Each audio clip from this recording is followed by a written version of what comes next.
நல்லா சவுண்ட் கத்துறாங்க கேட்க. சிங்கம் ஒரு சிங்கம் எப்போ எதுலயும் பெக்யூலியர் தான். ஒரு முறை சிங்கம் கரிசிச்சதுன்னா அந்த சவுண்ட்ல ஒரு 8 கிலோமீட்டருக்கு சும்மா அதிரும், எல்லா திசைகளும் அதிரும்.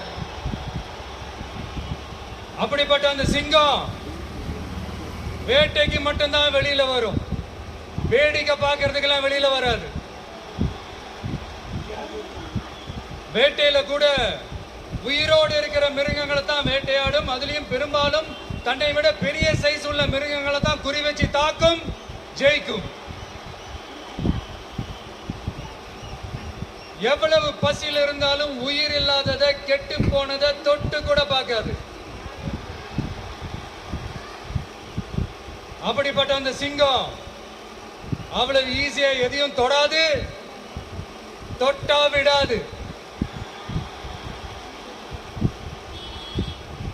காட்டோட 4 பக்கமும் மார்க்கிங் மை டெரிட்டரின்னு தன்னுடைய பவுண்டரியை தானே வகுக்கும்.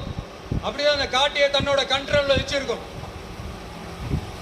சிங்கத்துக்கு கூட்டத்தோட இருக்கிறதுக்கும் தெரியும், தனியா இருக்கிறதுக்கும் தெரியும்.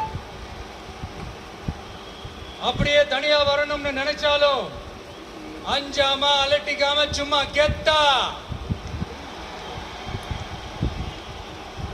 தனியா வந்து அத்தனை பேருக்கும் தண்ணி காட்டும். எப்போ எதிரையும் தன்னோட தனித்தன்மை இழக்கவே இழக்காது. Yes, a lion is always a lion.